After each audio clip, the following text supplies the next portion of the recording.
Day 2 of the video shoot, same t-shirt, went and saw my beloved Cavs Monday up in Cleveland.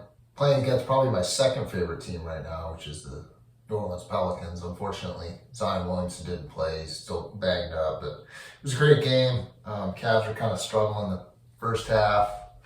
Big guys kind of kept them in the game, and then the second half, like Darius Garland was incredible, which was after his first half is probably the worst half he's had all year, but the second half, it's kind of like when you're golfing and the front nine's real bad. Sometimes you need the mental break of realizing that you're going to the second nine, help you get over the hump. Sometimes I think halftime's like that for athletes. But what else can I say about Cleveland? I actually really like that town. I don't get up there that often, but every time I do, it just has great bones. It's one of those, Rust Belt cities. It's probably half the size it was in its glory days, but it has all the infrastructure there to be a great city. And we always have a good time up there.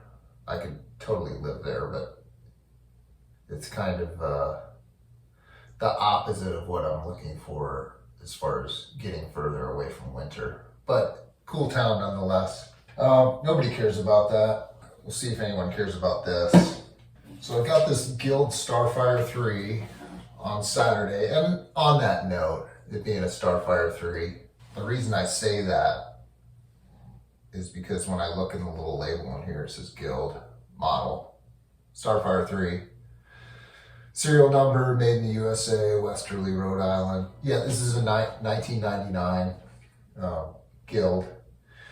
And the Starfire III thing, I didn't find a lot of information on this guitar online, but from what I've seen, typically the 3 has a tremolo system. And not this, I guess this is like a trapeze thing. And the Starfire 2 has this. But the store calls it the store I bought it from calls it a Starfire 3. It says Starfire 3 in there. So I don't know if this was a replacement at some point, or maybe, 99 was getting towards the end of that Westerly plant in Rhode Island. And maybe they just ran out of tremolos that day, the day this went out, who knows. But this is a fully hollow body guitar, and there are a couple reasons I wanted to get this in particular. One was for somewhat nostalgic, sentimental reasons as far as a Guild. I went to college in New England. I probably lived, less than a half hour's drive from the Westerly plant. Used to drive through Westerly all the time on my way to the beach in Musquamaket, I think it was called. I might have that wrong. I'll correct that with some text. I think it was called Musquamaket.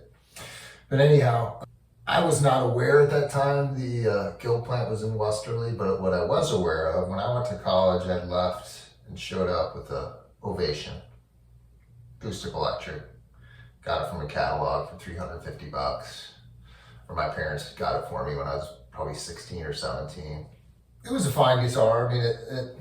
I'm sure at that price point it was probably some import, but it worked for me at the time. But with Guild, I became aware of that brand when a classmate of mine came in with his Guild acoustic, and I picked that up and I was like, oh wow, this is way nicer than my guitar. Sounds so much better, plays better, everything. So from that point on, I was kind of a Guild fan, and every time I ran across a Guild, it always seemed like they were pretty good instruments. So always in the back of my mind, I always kind of wanted to get a Guild. And then as far as getting a hollow body, I'm fortunate enough, like my work, it's on demand. So sometimes I just have to be at work and we're just waiting. And to help me pass the time and keep me ready, I'm able to plunk on my guitar. So I'll usually bring my electric guitar just because it's not as noisy as an acoustic, and it's not going to be, as I play it incessantly, I'm not going to be disturbing anyone. But with a hollow body, for what you lose and sustain and what you may gain in feedback when it's electric, when it's unplugged, it's a much more pleasing sound than the old trusty dusty Telecaster. So I think that may pay some dividends for me while I'm at work waiting to do what I need to do. We'll see. But yeah, I got this guitar on Saturday. So far I'm liking it. Starfire III, 1999. Might be a Starfire II. All indications are it's a 3. I think I've beaten that horse enough. But yeah, this is made in a Westerly plant, Rhode Island, before they closed. I think that plant closed in the early 2000s. I can't remember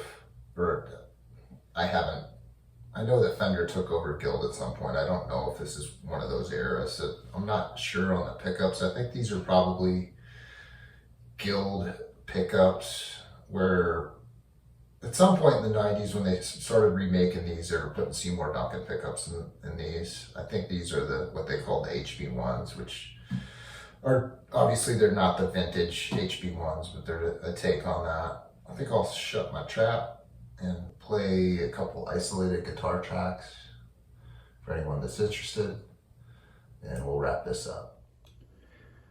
A couple notes on the signal path on that opening bit I played. Plugged into the normal channel, input 1, volume at 5, and then I jumpered over to the reverb vibrato side, I guess, volume at 7.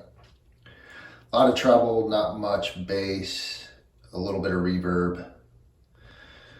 So the guitar, plugs straight into that amp. Then that signal goes to the aux box, which if you want to look at the app for the guitar that you see on the left side of the screen, I doubled that track. The first one I used was 4x12 green punch. And then for the overdub, I used this 1x12 twang 2. I turned the reverb off because I just used the reverb from the amp. And then for the guitar that you see on the right side of the screen, I used the Jetta master, the amp or guitar plugged into the only input. Master maxed out, tone at about 2 o'clock, volume at 2, into the aux, and then into this 4x10 pristine clean room. Turn the reverb off in the aux, and I actually used reverb from Logic, just a little bit because no reverb just sounds kind of weird, and the Jetta's a non-reverb amp.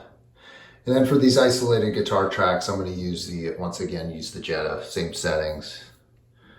And I'm going to use this 1x12 twang, and just to switch it up a little bit, I'll use the reverb from the aux. See how that goes. All right, we'll run through the pickup positions. So I have both the volumes just below maxed out. Both the tone knobs are maxed out. Start in the bridge position, go middle, and do the neck position last. Just play the same thing.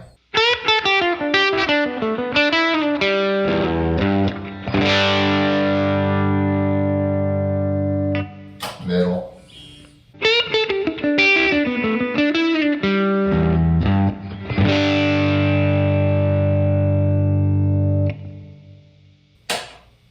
Neck.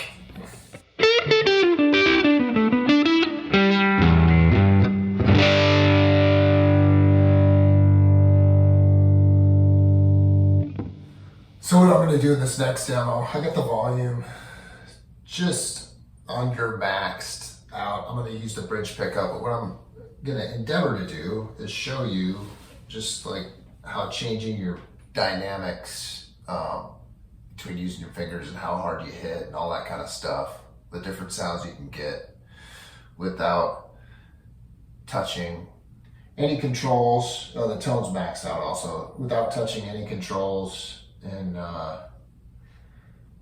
to me, and again, this is somewhat subjective, but I think, like, to my ear, this guitar, it gets a little raunchy, but it maintains its clarity. So wish me luck.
exactly stick that lane. Let me try that one more time.